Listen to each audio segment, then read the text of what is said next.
Friday, July 11th, here on the Just Baseball Show. I am Peter Appel, and I am joined by On the Clock co host Jared Perkins to go over Mock Draft 3.0. I don't know if you could tell watching on YouTube, folks. I am smiling from ear to ear. For one, Jared is a brainiac and he's about to walk us through the entirety of the first round, but there's no Arm and Jack to butt in. It's all of my questions and I can't wait. And it's all brought to us by the sportsbook born in Vegas. Remember, folks, download BetMGM, whether that be on iOS or Android, and use promo code JustBaseball. Why? First bet offer up to $1,500 back in bonus bets if your first wager loses. But remember, gambling problem? Call or text 1-800-GAMBLER. Must be 21 years or older.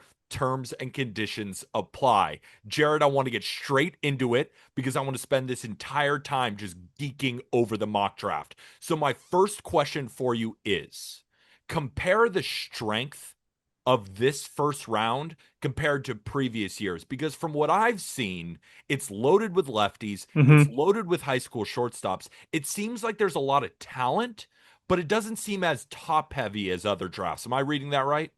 Yeah, I mean it's nowhere near top heavy as like the 2024 and the 2023 draft. I mean, you look at last year, what Nick Kurtz is in the big leagues, Chase Burns is in the big leagues, Jack Caglione is in the big leagues. Like these guys were quick risers, and Cam Smith, another one. I don't think you're going to get those type of guys outside of like Cade Anderson who are going to quickly rise through the minor leagues and just be in the big leagues next year. So I think your strength at the top is much weaker than it has been before. Like you have your Cade Anderson one, you have your Ava Arquette, your Seth Hernandez. Then after that, it's kind of a big drop off from there, and it's not a very deep class. The college bats aren't great. Either college arms or you're looking at a prep shortstop, like you said, as like the top.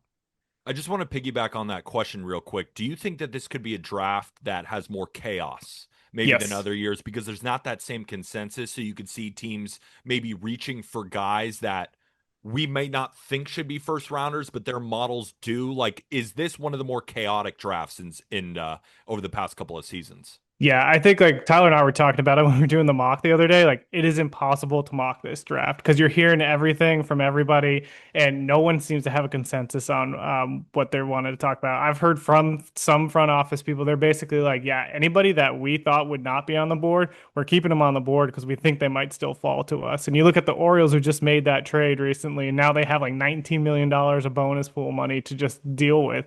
Like they get to kind of control the draft board all the way from the bottom half of the draft. So like these teams are going to look for opportunities to pay guys down. The Royals are another team. Like that's a team that has 23 and 28 because of the Bobby Witt Jr. pick.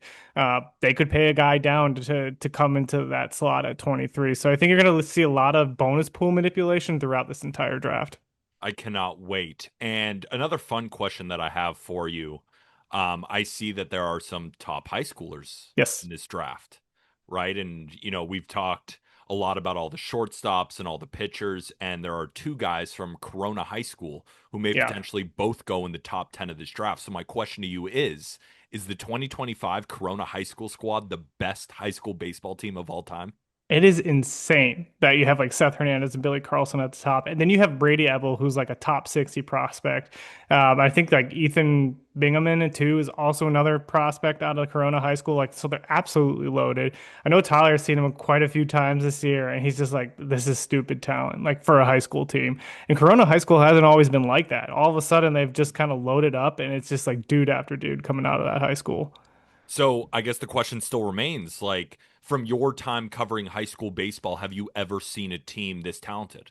I don't think so. I mean, I haven't covered high school ASL that long, but for as long as I've covered it, I mean, this is fun, man. You don't have like two top five picks basically in the MLB draft coming out of the same high school. Like that's just nuts.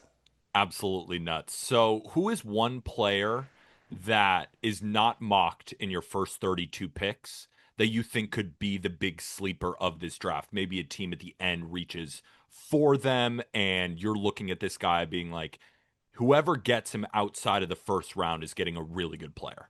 Yeah, the guy that I'm looking at, and this is a guy that we had on the clock podcast at Indiana's Corbin Dickerson. He comes in at number 46 on our board. man, like this guy has skyrocketed up draft boards. Like he was kind of a nobody and coming into the draft. Really struggled when he was at Louisville prior to coming to Indiana. Just couldn't find his footing. Goes to Indiana, just figures out how to be a hitter. I mean, he's had tons of EVs over 110. I think he's had a max EV of 117 this year. Like he's premium plays premium center field defense, and the bat just plays. There's some swing and miss there to the profile, but man, like we had him on like I said on the clock in like 80 grade makeup. Like this is a guy who just knows his game and knows how he's trying to get better. And like those are the kind of guys you want. Like they have the tools, they have the underlying data that kind of backs it up. And people are kind of going to overlook him because he played at Indiana and that he's a college guy. This is his first year he's really started to perform. And he's a guy that someone could snag in the comp round or early second round that could really pop off. So before we get into the 32 picks, right, we're going to go Mhm. pick by pick. Jared's going to talk about why that team is a good fit for this player, maybe some recent draft trends, and just some top line stuff about each individual player. If you were looking for a deeper dive, both Aram and Jared's co-host Tyler on the On the Clock podcast, who do such a great job. Draft season, they'll be there in Atlanta. College baseball, we've talked about you guys plenty of times. They did a bunch of player profiles. So if you want deeper analysis into each individual draft prospect, make sure to go check out that episode of the call up. But in this one, it's more top line stuff. So I guess a top line question for you is Mhm. what has been the biggest change between mock draft 2.0 to 3.0? Because this is the third edition. And obviously, I can't wait to get into the difference of the number one overall pick. But is there anything else that jumped out at you how it's changed from mock draft 2.0 to 3.0? Yeah, I mean, I don't know if like a ton has changed from Mach 2 to 3. Like it's still just kind of chaos and us trying to figure out what the best fits are.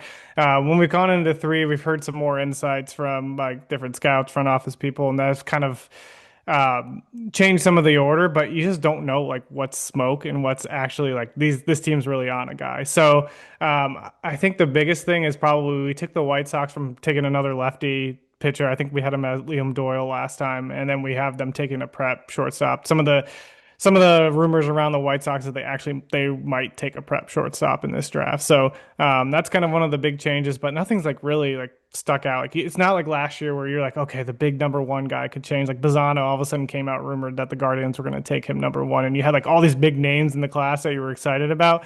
I feel like you're like, okay, you kind of know who the top three guys are, and it's going to be one of those three. Like if the Nats go Cade Anderson, then it's gonna be like Liam Doyle basically going to the Angels. But if the Nats go Holiday, then like Cade Anderson's going to the Angels, right? So it's like, sorry, I said Matt Holiday, Ethan Holiday, but yeah. So I think it's gonna be like the Nats are gonna really control kind of how things fall behind them, depending on which route they try to take. But that's kind of the big thing. And the interesting firing of their general Yes.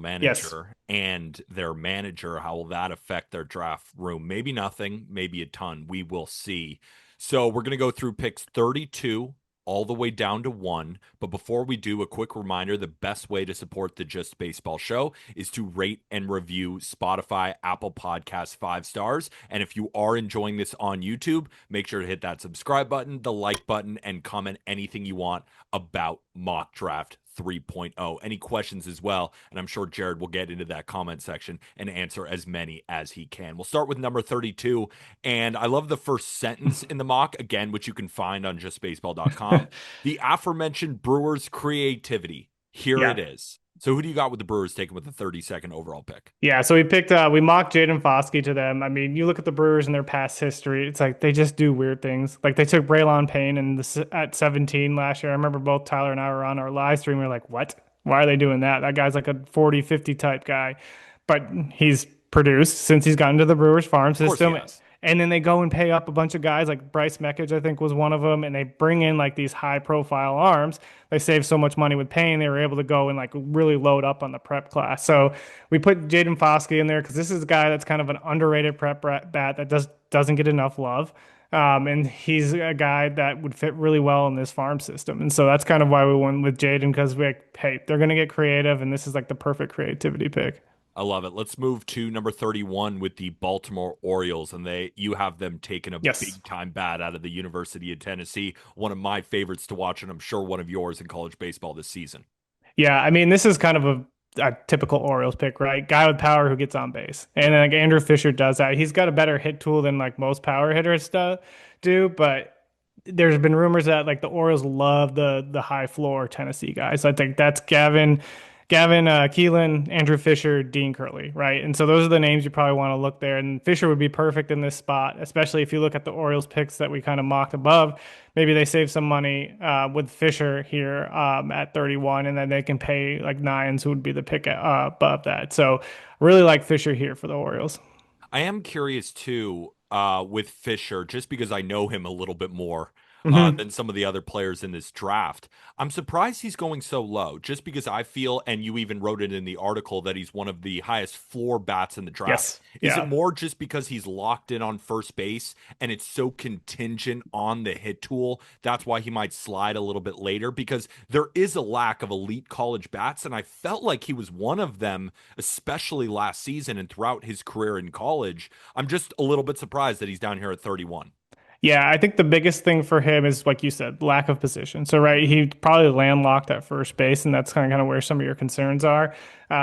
If for as much power as he has, like the exit velos don't always jump off at the board on you. So I think there's some concern there, like how much will the power play at the next level? Like it is loud power when he's able to get into it, but at sometimes you're like he hit a ball 400 plus feet and it was only like 105 EV. So it's like you're kind of wondering how much more like he can kind of build and to some of that power. Like it's definitely legit, but it's just a question of like how sustainable is it? It's not like Jace Laviolette type power.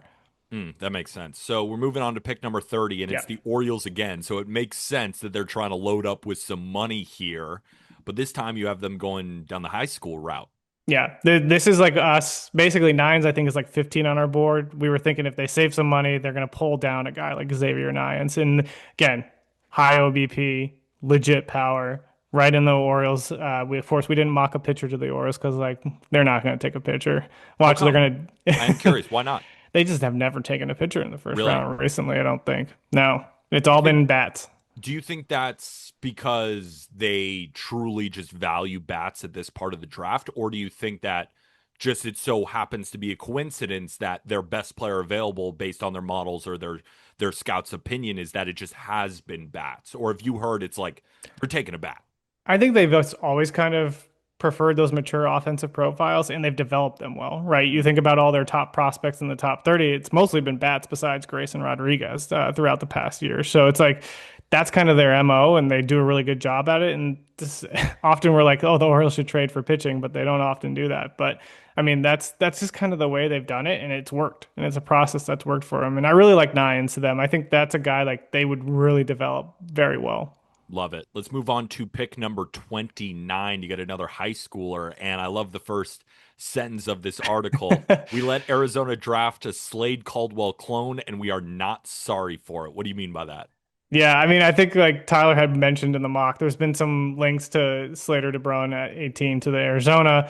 Um, it it's just kind of the guy they like in terms of like the really really safe hit tool. Doesn't have a ton of power, kind of undersized. They hope that Mm. he can grow and kind of develop a little bit more and maybe find average power if, at best. But like Slater's a really good player and like he's just kind of a guy who's scrappy just hits the crap out of the ball, has high contact rates, fast. Like that's kind of the Diamondbacks mentality.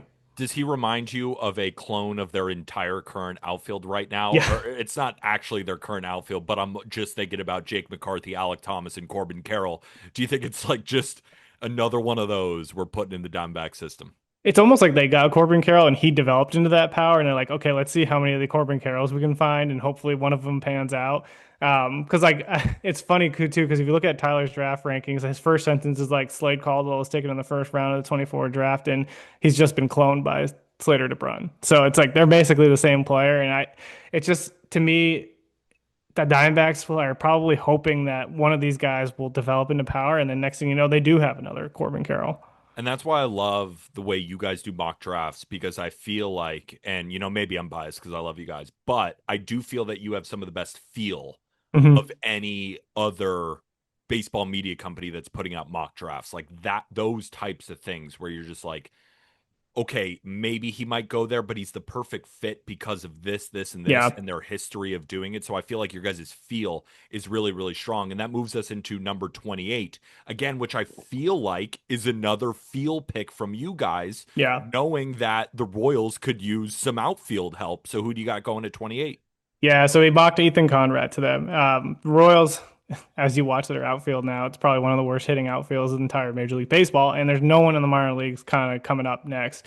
Conrad's a guy who has slipped in the first round. He was just on a tear for Wake Forest before he got hurt. And there's some questions whether he will even come down and fall to 28. But if a team's going to be able to pull Conrad to 28, it's going to be the Royals because they have that extra pool money. And if they love a guy like Ethan Conrad, they're definitely going to be able to try to pull him down. He's just such a dynamic hitter from the left side of the dish, and he hits for power, speed, or sorry, hits for power and average, and he has a ton of speed as well. So it's like this is the kind of guy like if you are looking for an outfielder who could potentially be a quick riser through the minor leagues just because of the hit tool and just the ability to kind of be an already polished guy, like Ethan Conrad's that guy.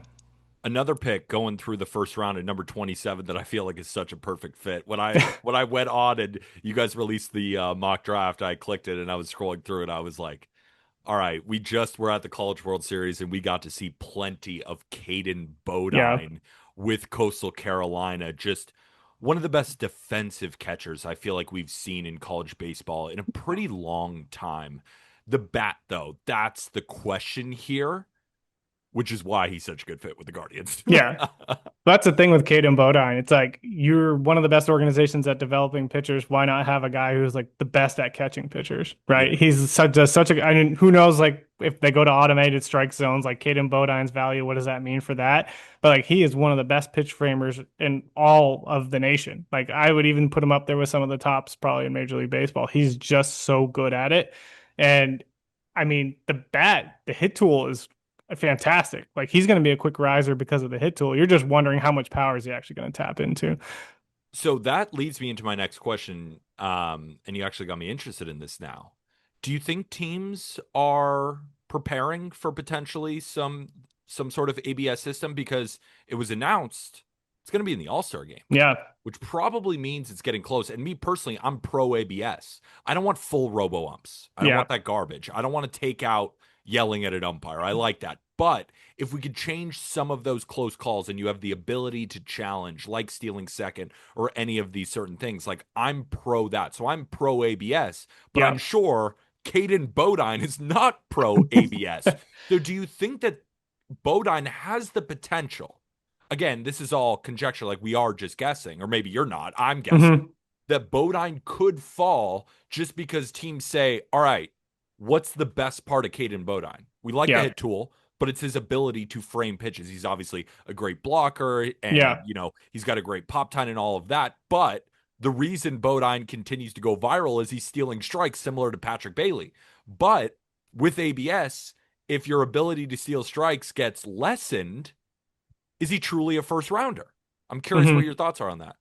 yeah. I mean, that's the hard part. I think we had a tough time putting him in the first round, even with the framing ability, just because it's like it's a catcher who's not going to hit for a ton of power. Yeah. And I think that's going to come be a question in the future of like what's the value in catchers, right? That's going to change completely as if they do move into the ABS system.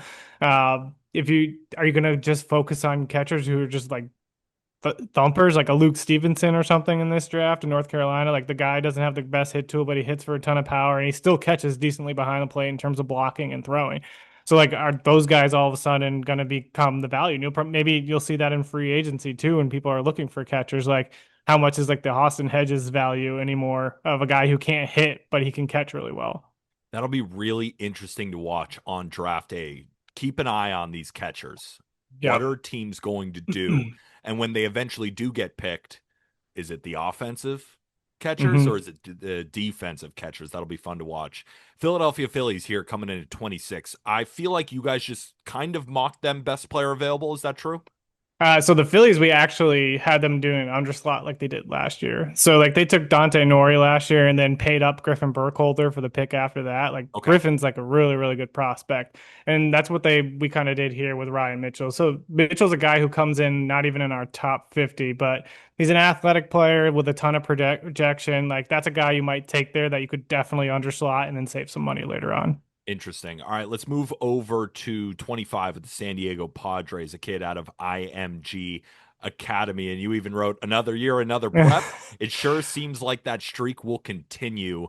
I guess the Padres have a rich history of going prep. Yeah, they've always like I think it's Kellen Lindsay went to the Dodgers, but they went another prep last year, and then they've just CJ Abrams was a prep. They've just kind of always went down Mackenzie Gore. Like this is they've just always taken the prep player, and they're in a kind of a weird situation where they have pick 25, and then I don't think they pick until the second or third round because they lost their second round pick I think or something like that. So they're going to be in a weird spot where they don't have a ton of money to play with, and like Sean Gamble's maybe the best outfield prospect out of high school in this class, and like might as well take that and then just hope that you get something. Like they could underslot here and try to save money for later on, but given they don't have a ton of picks, it's almost like why would you do that? So I've kind of an outside the box question. It doesn't exactly have to do with the draft, and more has to do with general managers. Hmm. I'm fully aware that when it comes to a draft room, emphasis on the room. There are plenty of Yeah. scouts, they all have their models, and the GM might make the last decision in order to make the pick. But what we like to talk about here on the Just Baseball show is some of the best GMs. And when we talk about AJ Preller, Aram is a big proponent of him as a scout. So I'm Hmm. curious, you've been covering the draft for a very long time. Who are some of the best GMs as scouts? Like, would Preller be number one, or have you noticed that other GMs you feel do a better job at scouting? Yeah, I think Preller's really good at it. The only other real jam that I know a ton about is JJ Piccolo from the Royals, and I don't know if he's necessarily a scout, but he puts guys like Brian Bridges around him who are very good scouts, and that's why their entire draft has changed completely. Um, I don't know. I'd have to go like dive deep into that a little bit more. Fair enough. Something to think about. Yeah. Something to think about. All right, let's move on to number 24. The Detroit Tigers. You said they could go a multitude of different directions here. Hmm. How did you land on Daniel Pierce, the shortstop out of Mill Creek High School? Yeah, so I think this is one where we're thinking that they might be able to buy down one of the prep shortstops to spend some money, but uh, I don't know. They have another pick, I think, at 44. Let me double check this to make sure that's right. But I think they're 24, 34, and 62. So they have some money to spend because they have that comp pick at 34. So they could potentially buy down one of the shortstops just because they've always liked to kind of develop. I think last year they went with Bryce Rayner as well. So like they kind of like that mold of like a prep shortstop that you can kind of build on. And that might give them a chance to really take a guy like Daniel Pierce here, who's like insanely good on defense, really good athlete with a lot of projection as well. Love to see it. We'll move on to number 23, and I think you're excited for this pick as a Royals guy yourself. Yeah. So, when you guys were mocking, did you cheat a little bit and just take your favorite guy in the class, regardless of the money? You just like, I want this guy, or were you a little bit more professional? I couldn't do it, but were you a little bit more professional? You'd be like, you know what? This is actually the best fit for the Royals, or a little bit of both.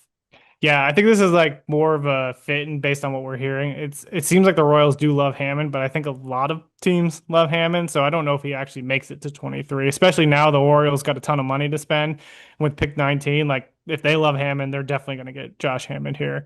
So Um, why are so many teams enamored with the third base, the two-way kid out of Wesleyan Christian Academy, Josh Yeah, Hammond? I mean, this is a kid who came in as a pitcher and is like, no, I want to play every day, and then focus solely on hitting, and he's just absolutely raked. And the bat speed is incredible. Like we had him as a two-way guy to start, and now he's just definitely a position player. Like it has caught up to the arm because I think he was like 96 off the bump Wow. on the mound as well.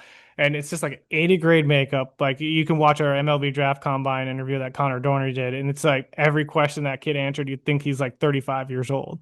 And he's just like loves baseball, has a great mindset, great physicality, like ton of projection on this kid. The arm strength is good enough to stick at third base. He could get some more. He needs to improve the defense a little bit, but he has an opportunity to stick at shortstop in the future if needed. And it's just like, it's just one of those premium bats as a prep that you're like, okay, if he's doing this like 1 year focusing on hitting, like what's he going to do if he continues to do that? Absolutely. Let's move on to spot number 22 with the Atlanta Braves taking a righty out of the University of Alabama. You think Riley Quick fits the Braves draft profile well? Why?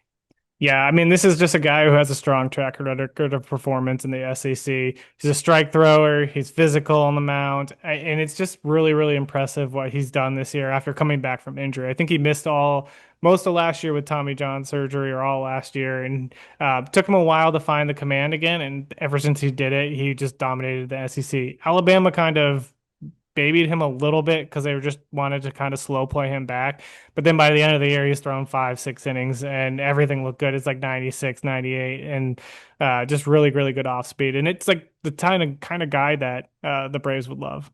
Yeah, I'm thinking about guys that the Braves would love. And I remember, I don't think it was last year, it might have been the year before. You correct me on that. But when they drafted Hurston Waldrop, like that felt like what the Yeah. Braves normally like to do with this part of the draft. So I am curious, even for Braves fans listening, compare Waldrop to Riley Quick, both his prospects. Yeah, I think Quick's got more better command. He lives in the zone a lot more. I think Waldrop had pretty high walk rates too when he started in the minors. He's more nasty. Um, yeah, but the stuff is just disgusting. That's what Yeah. like really helped him. I think Riley Quick's got probably not the same level stuff that Waldrop does. Pretty good stuff, but the command and his ability to just kind of live in the strike zone is really, really good.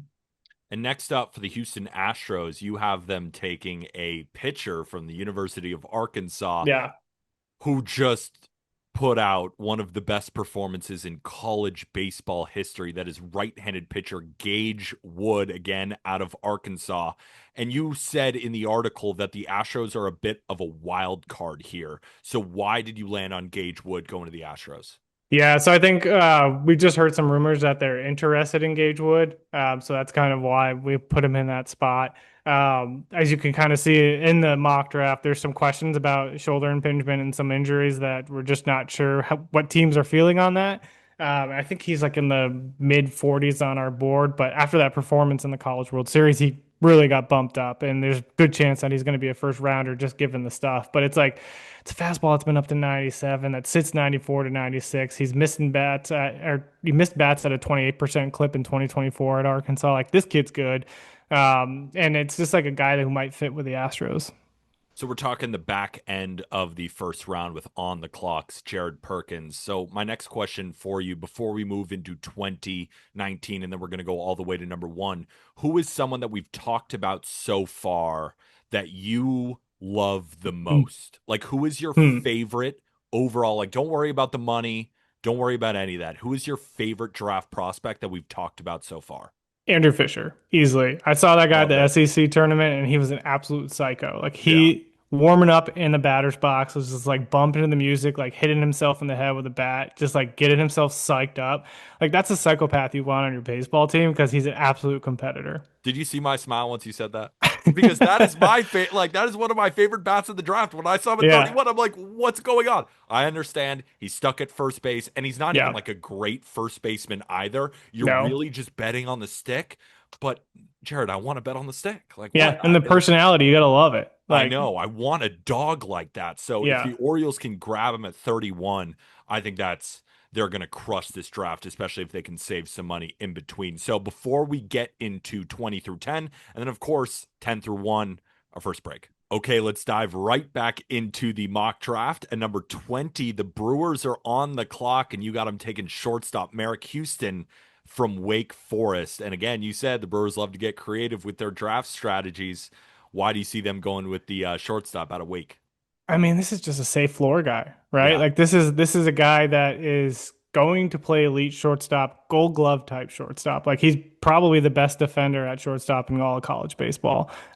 Just an incredible human being. And also just the hit tool's there, man. Like the you think power's so? not there, Yeah, what about but the power? Like, do you think because, I've watched him play, it's going to be hard for him to even get to 40 grade power, but Yeah. it's not outside of the possibility that he could go win a gold glove. So if Yes. he can kind of hit it all, he's going to be valuable in Major League Baseball. The question is, can he hit it all?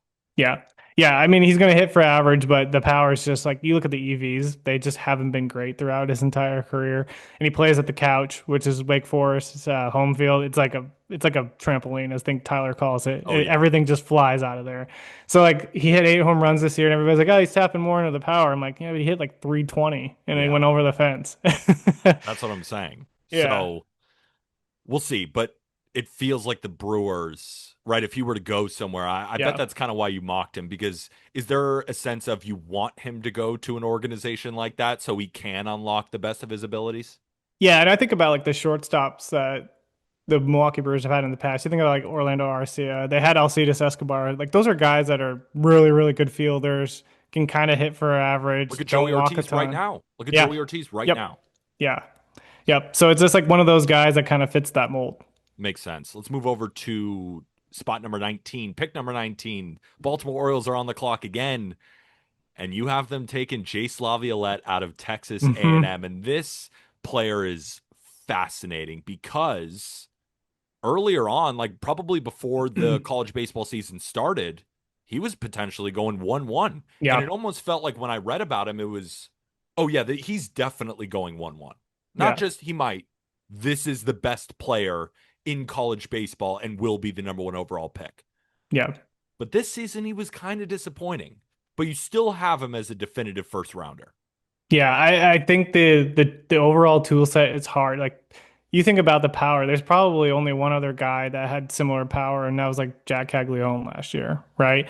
And so like that's hard to teach. And Yeah. like, you look at that and you're gonna take that in the first round. And it's yeah, he had a down year this year, but he still hit 68 home runs his entire college career. Yeah. He had an incredible year last year. And it's just like this year, I think was a combination of two things. I think draft pressure got to him, and you heard that from a lot of the Texas A&M guys. And then I think two, Texas A&M struggled, and so all those guys were pressing not for the draft, but were pressing trying to win games for Texas A&M.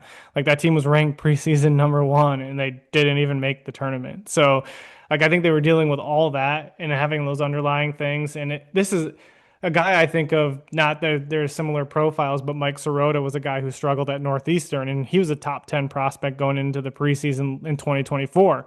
Struggled completely. The Reds sniped him later in the draft.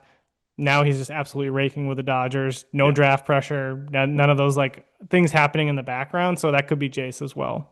So let me read between the lines a little bit. It feels like you're higher on Jace than Market is. Is that fair? Yeah, I think I want to say we have him in the top 20 range still. So I think most people have dropped him down to like that 2025 range. And so we're kind of in the similar space. But Okay. the reason we think he's still a first rounder is just because the tool set. No, but I'm not talking about we. I'm not talking about you and Tyler here. I'm talking about inside Jared's brain. Put him as the general manager right now. Are you personally higher on Jace Laviolette than Market? Or are you not? Like, was Yeah, Tyler the one that convinced you? I still think I am. Yeah. I like him. I mean, I watched him out in the SEC tournament, broke his hand, comes out, goes like 3 for 4 with the only RBIs for the team. Like, that's a guy that you want. Like, everything he said during his press conference interviews is like, I'm doing it because I want to win. And like, that's the mentality you want on your team. I love it. Let's go to pick number 18. Arizona Diamondbacks are back on the clock, and you have them taking outfielder Brendan Summerhill out of the University of Arizona. I got to be honest with you. We've texted about him before. Yes, we have. I'm not the biggest fan. I'm Yeah, not the biggest fan.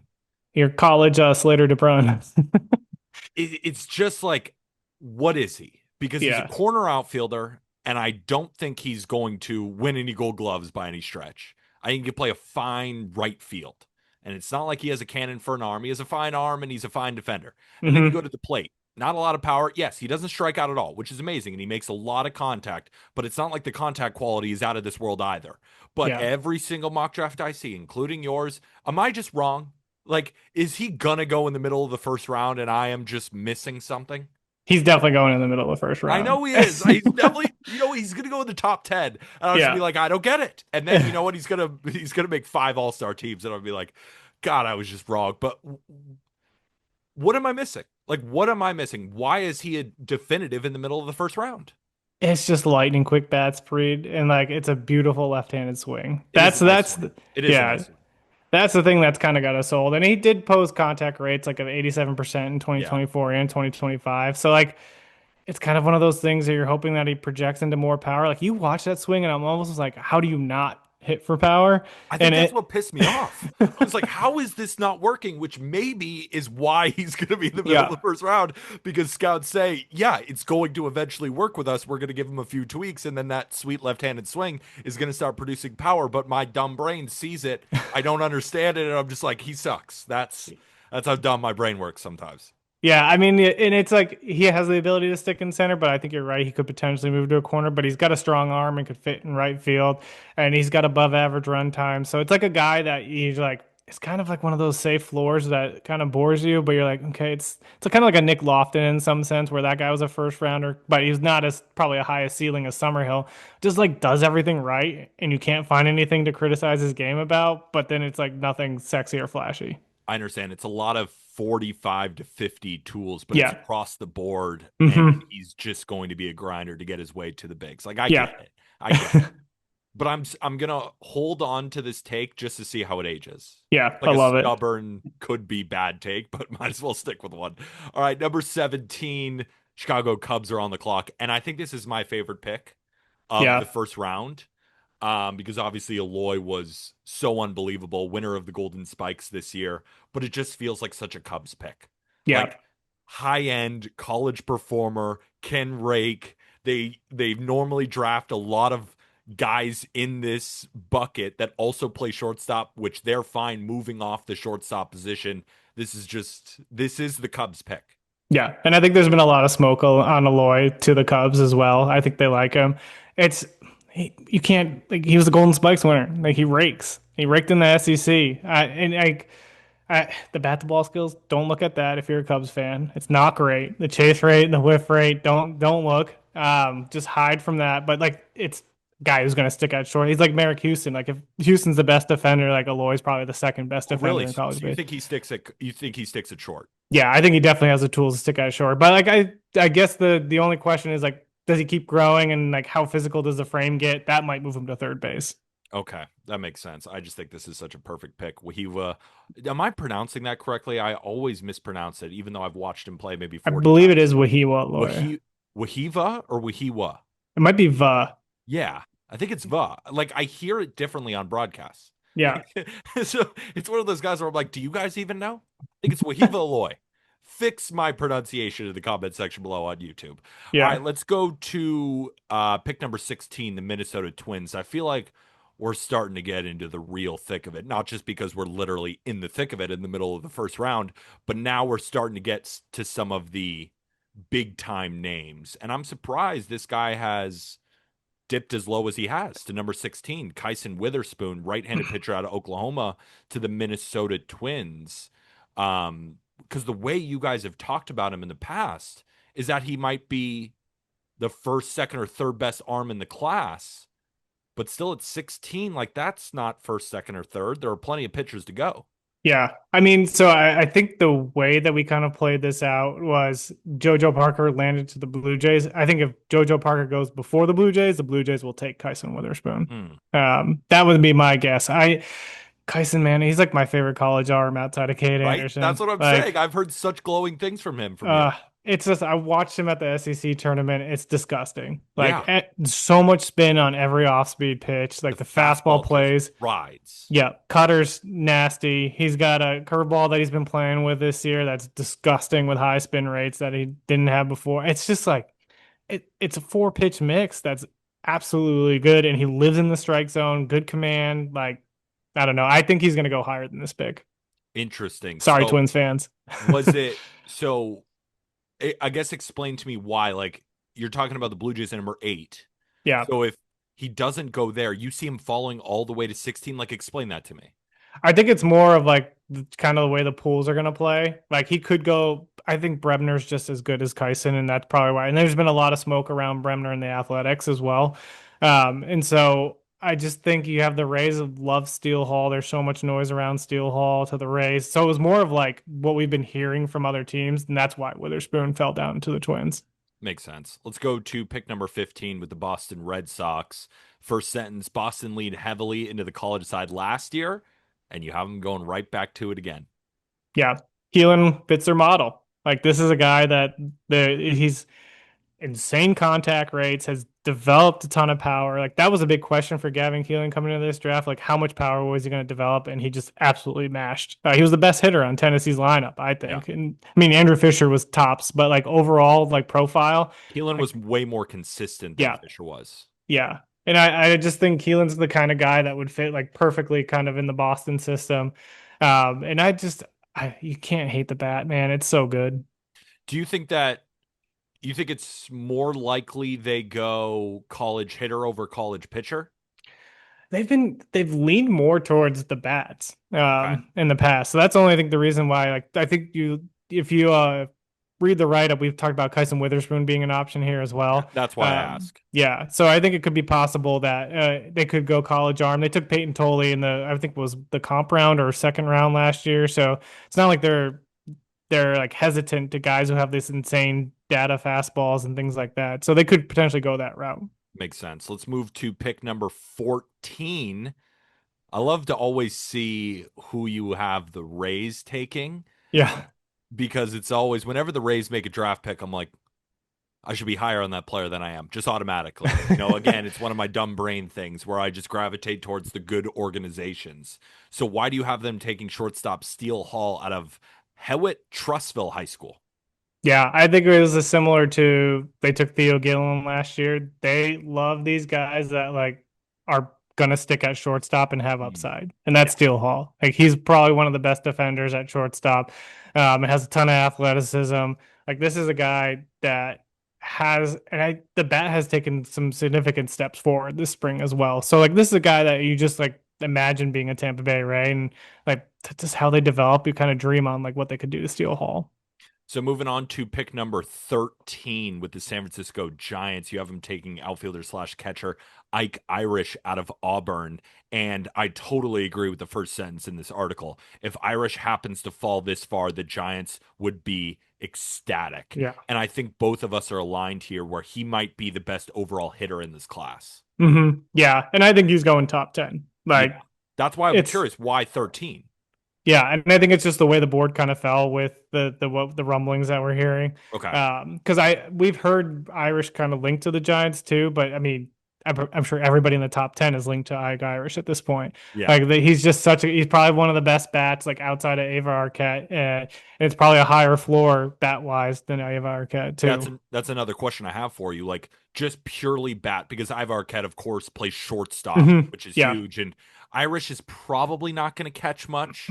No, not at all. He's an outfielder. So Like if he's he's probably a corner outfielder and not a yeah. great corner outfielder, you're really betting on the bat. So that's why Ivar Arquette is most likely going to go in front of him because it's just a much more well-rounded profile. But in terms Yeah. of just the stick, is Irish the best college bat in this class?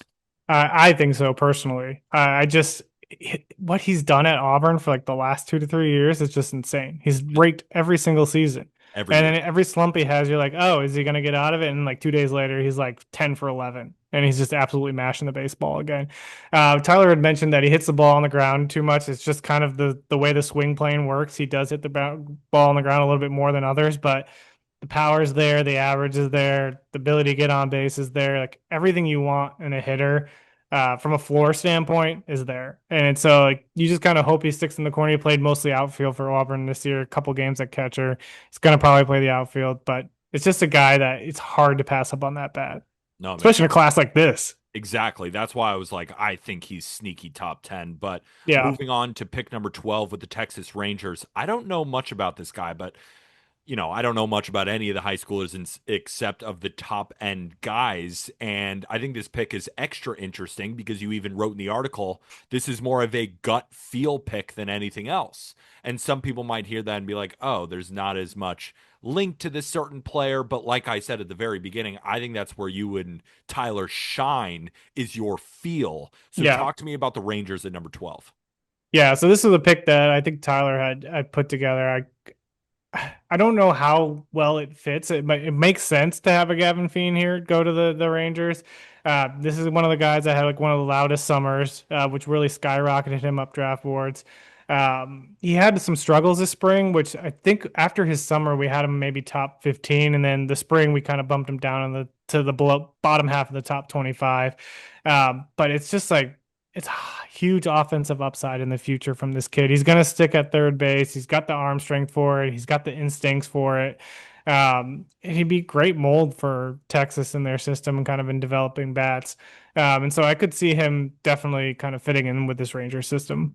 No, that makes sense. Let's move to pick number 11. The no city designation athletics are on the clock, and you have them going with Tyler Bremner at a UC Santa Barbara right-handed pitcher. I'm interested in this because it does seem like the A's have gone college hitter early, Yeah. right? Notably Nick Kurtz, Jacob Wilson, but this time you have them going with Bremner. Is that because you have heard that the A's are enamored with Bremner, or you just feel like at this point in the draft, the A's are going to go just best player available, and you feel that Bremner is the best available? Yeah, I think we've heard that Bremner's heavily linked to the Athletics, and so that's part of the reason why we put him there. He was the best mid-major arm in the entire class. So he's just a guy that you look at the changeup, it's disgusting. Like it's probably the best, one of the best. Maybe Seth Hernandez has a better changeup, but like it is a really, really good changeup. Fastball kind of took a step back this year, which is some of the issues for Bremner. Like we were had him like top five at one point, and just fastball just hasn't kind of lived up to like what it did look like at USA Collegiate last summer when Tyler saw him. So, um, but there's a lot of tools. It's like a four pitch mix, like you can really build on. It's one of those. It's kind of like a um, safer college floor type pitcher that the A's have like taken the safer floor bats. The pitcher here would make sense for them. No, I get that. So before we get into the top 10, our last break. All right, coming in at number 10, the Chicago White Sox are on the clock, and I love the first sentence of this one. Let the fun begin. The hot rumor right now is that the White Sox are inclined to overpay for a big prep pick at pick number 44, which leaves an underslot available. So you don't have necessarily the White Sox swinging for the fences, using the 10th overall pick, spend all their money on. You think they're going to be much more strategic so they could then jump in and draft who at number 10? Yeah. So I think Elijah saw Kason Cunningham and he was like, "Oh, great," because it's like it's an undershot play, right? And it's just like you're paying to get the guy at 44. Cunningham is like he's a toolsy guy. Uh, it's just like there's not a ton of power there. It's small stature, like it's pure contact over power. So you're kind of really, really hoping that something develops on the power side of the ball with him. Um, I just think if they're going to be linked to a shortstop, like Cunningham's like one of the only options, maybe like a Daniel Pierce or a Steele Hall or a couple others. I'm sure if you're a White Sox fan, you're kind of hoping for Steele Hall more than you are Case Cunningham. But if the guy who they really want at 44 is there, like you're going to be happy with the overall class here. Why are they doing this where they're going underslot with the 10th pick in order to pay for a big prep guy at number 44? Like, why? I think they want a guy like Cruz Schoolcraft, who's Okay. like a big time lefty. It's been up to like 98 on the mound. And if you can get two guys who have high upside, you're kind of hoping that they really develop into the player that you're expecting to develop into. No, that makes sense. All right, let's get into pick number 9. And I'm surprised. I am surprised. Cincinnati Reds, and it's not like I don't love the fit, but at the same time, the Reds have been drafting pitchers, drafting pitchers. They've done such a good job, and their current rotation is loaded with pitchers. And then the pitcher that you have them taking, I'm shocked, is lasting to number 9. Seth Yeah. Hernandez from Corona High School to the Reds at number 9. When I was reading over this mock, that was the most surprised I was as a pick, just because it feels like the Reds, at least in my opinion, and my opinion is likely going to be wrong. That's why I'm asking you, that they would go after a bat here. And then on top of it, I thought Seth Hernandez was going to go in the top 5 potentially. So Yeah. that's why I'm just a little bit surprised by this pick. It's twofold. Yeah, I think for us, we've heard a lot of rumors about the Reds really loving Seth Hernandez. Hmm. And so that's kind of where that comes in. The question is, will they overslot him like crazy to get him down to that? Because then you're really kind of hampering yourself at pick because they don't have a pick till the second round after that. It's not like they have a comp to kind of uh, help them pay up the guy like Hernandez. So like if they do this, it's like yeah, your second and third round. They maybe don't care about it as much, and they're gonna really underslot guys there to pay a guy like Seth Hernandez. So that's probably why the main reason we put him down there. They could go with a guy like Jamie Arnold here as well. But I think there's a chance like Hernandez could fall there, especially with like the fluidity of this draft. Like if the Blue Jays and the Marlins really want to prep shortstop like they've been saying, like that bumps Hernandez down 2 spots. And so who knows what's going to happen. So again, the second part of my confusion, because you just mentioned they could also go Jamie Arnold, but Yeah. that's why I'm still confused. Like, why would they go after a pitcher rather than a bat here? Is it just because they just are simply higher on guys like Hernandez and Arnold over the bats that would be available at this point? Yeah, I don't know if I have a full good answer to that, but they've been good at developing arms. Yeah, And they they kind of have. maybe play into their strength that they want to continue to do that. And you can never have Um, enough. So, yeah, I'm saying, oh, their current rotation, but teams aren't they really could trade these drafting. prospects for bats, those kind of things. Exactly. So they just want to take who they think is the best at the position. That Yeah. makes total sense.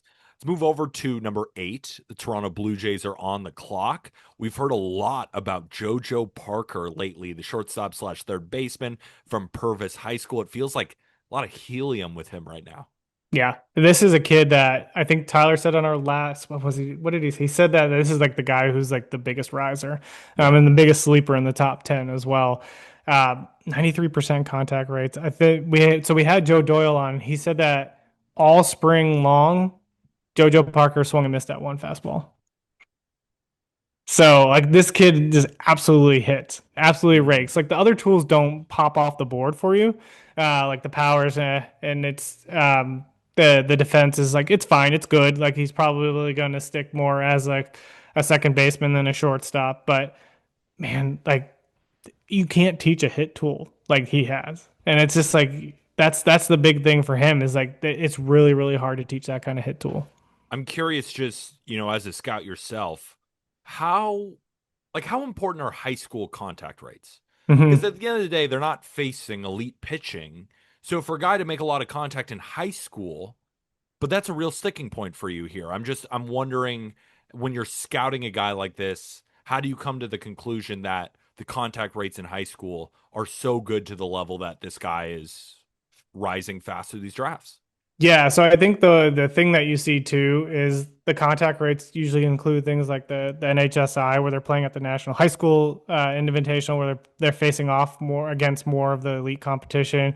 You'll see the guys at like 18U, USA, or the area code games where they're facing more of these like elite competition. And if he's still putting those kind of contact rates up in those type of areas, then you're like, okay, this kid's got a legit hit tool. And I think for JoJo Parker, that's what he's been doing. Like everywhere he goes, he's got the same contact skills.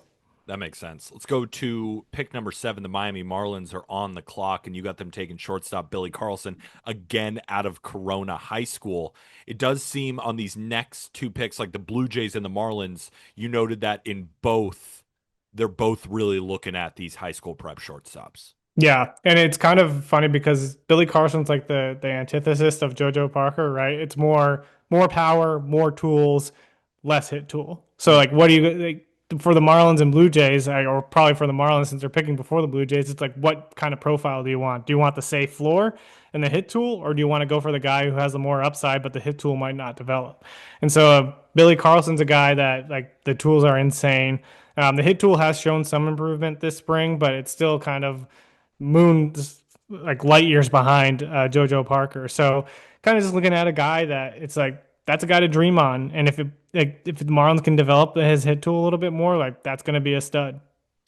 Between those two, JoJo Parker, Billy Carlson, who is Jared Perkins drafting first?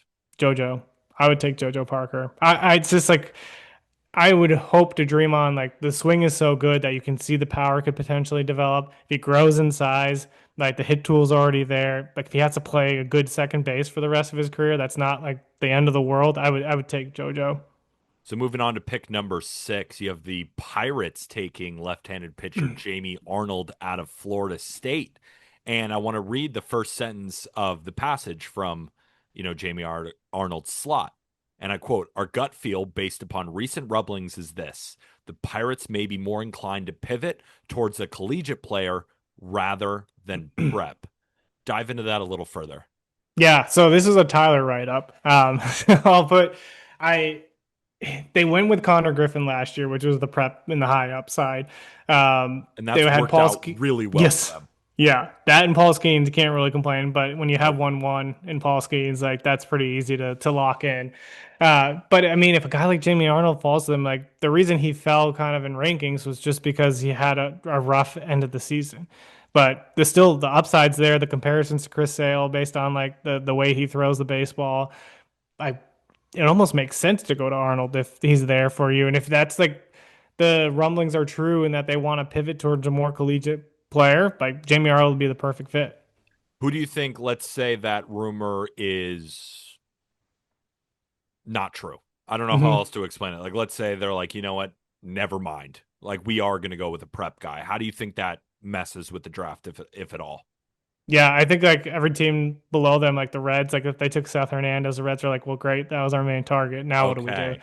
Then that's where I think you see it kind of fall, and the dominoes will kind of be into play. That's the reason I ask, because I want, where does the chaos start? Like, does it start at 6 based on that rumor? So if they then go, let's say they draft another prep shortstop like a Billy Carlson or a JoJo Parker, then what do the rest of the teams do? How do they then adjust off of that? So I think, is pick number 6 kind of where the chaos starts? I Or could see it. I would love to see the Angels really make chaos and just pick a prep which they've never done before in like a very long time, and then just cause chaos ripple effects all the way down the board. it does seem like kind of no matter what they do, even if they go prep, like that player is playing in the 2026. Yeah. Like no matter what, he could be 17 right now, but they're Yeah. going to shoot him up their system. We get into the top 5.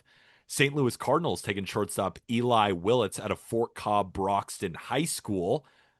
This was Mock Draft 2.0's number 1 overall pick. What happened?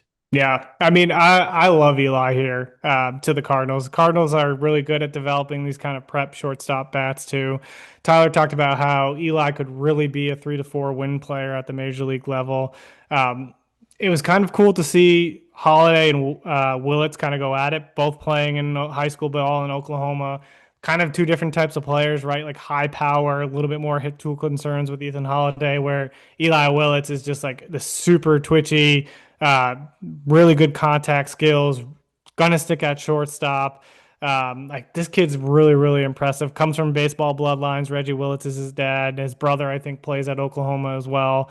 Like this kid is a lot of fun, and if the Cardinals get him here at 5, they're gonna be very happy. What was the biggest change? Because, like I said, he was the number 1 overall pick in Mock Draft Yeah. 2.0. Is it more to do with helium for other players just kind of overtaking him? Have you heard more rumblings that it just doesn't seem like the Nationals are interested in him? Just, I'm curious how that thought process unfolded to then go from 1 to 5. Yeah, I think it was rumors and helium. So like Okay.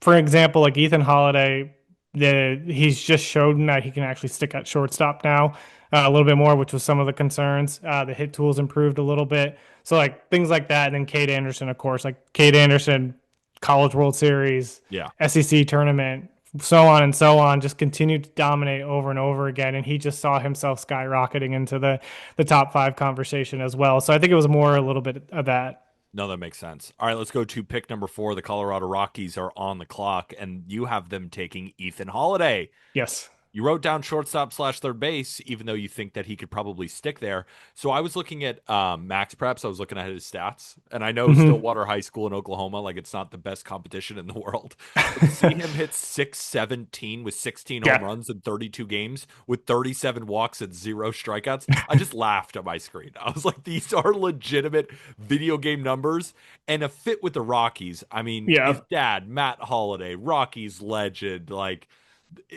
is it all of those things in one, the Matt Holiday connection?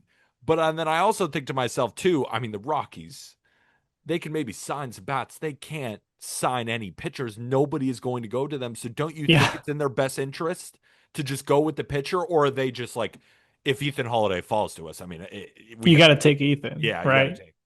And I just think they're the one team that's going to be willing to give Ethan Holiday stupid amount of money. Mm, Like I just think they between the family connection and the role like Matt Holiday's played for the Colorado Rockies, and the fact that if they could pay him down or like overpay him at 4 and finally like get a big name prospect that like everybody's going to be super excited about. Like Charlie Condon was a big name yeah, prospect for sure, but like you get an Ethan Holiday just based on bloodlines and the name.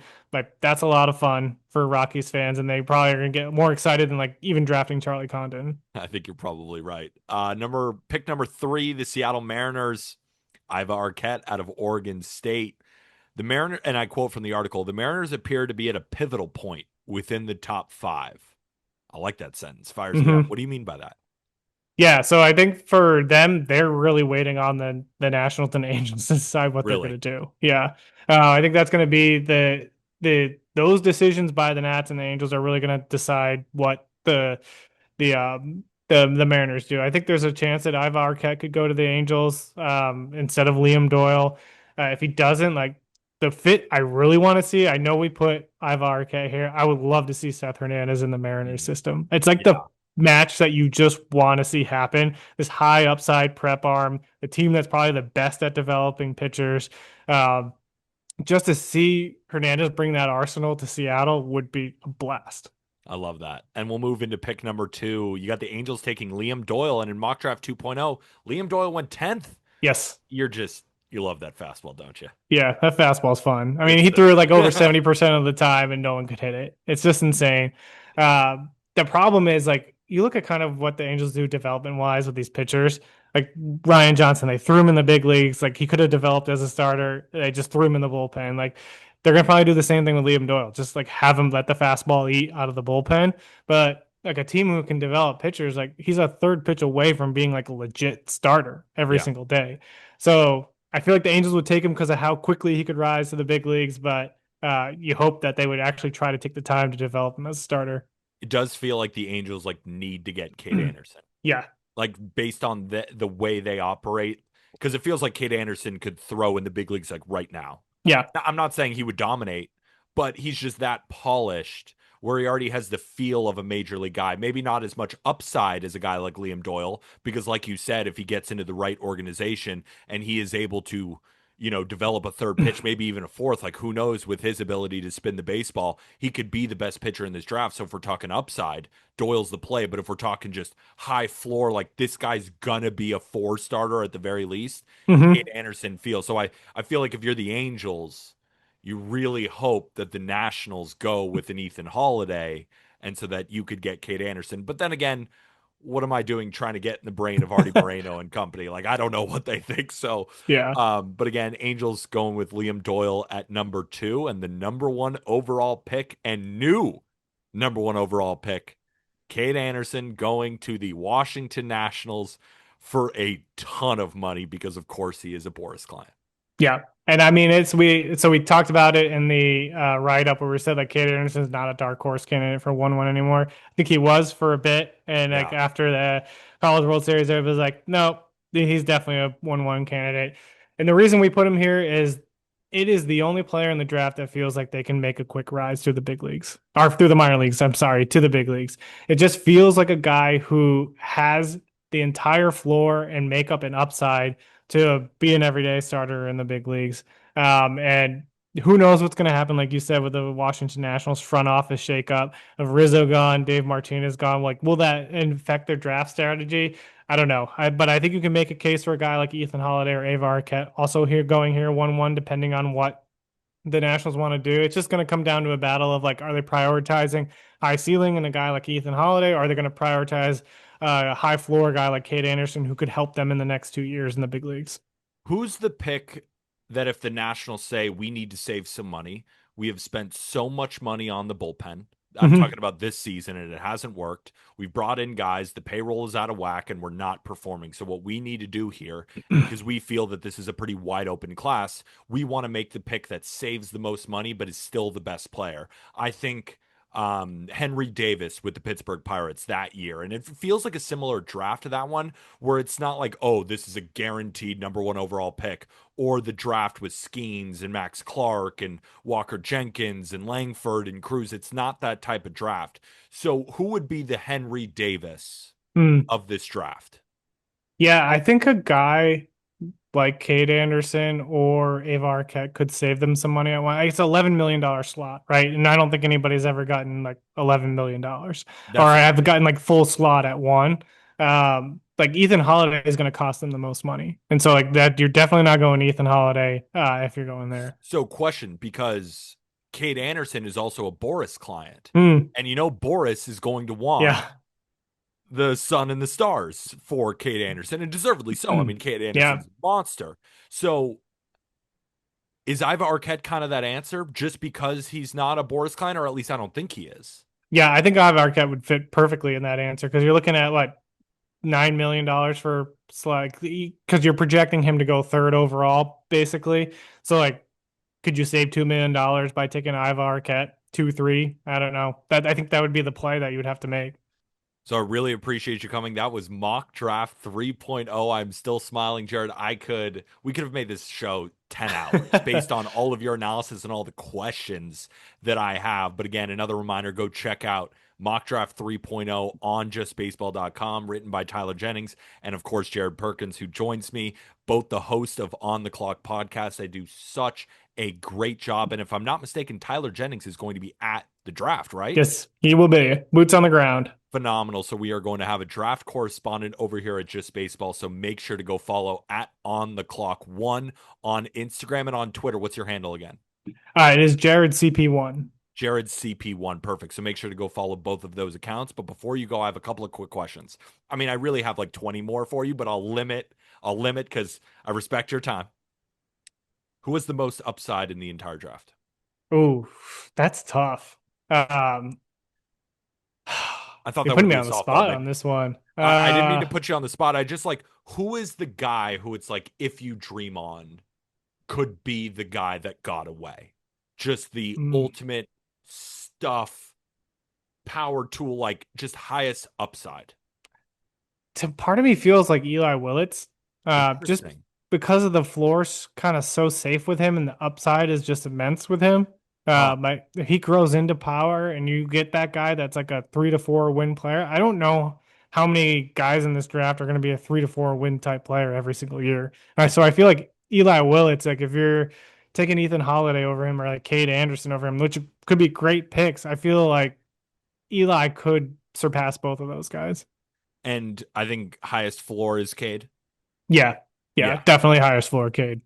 It makes all the sense in the world. Well, Jared, I really, really appreciate you coming on. And again, hopefully for our audience, you see the brain that Jared is working with, and you'll go make sure to go follow him on social and, of course, the On the Clock guys. Anything else before we say goodbye? You want to plug anything? No, we got so we'll have a mock 4.0 coming out the morning of the draft. Love it. And then we're gonna have one last board update. I think Tyler's doing through top 315, which is the first 10 rounds. That'll drop Saturday. So we got more draft content coming. Fantastic. So be on the looks for that. For Jared Perkins, I'm Peter Appel. We will see you next week in Atlanta. And with that, thank you, everybody.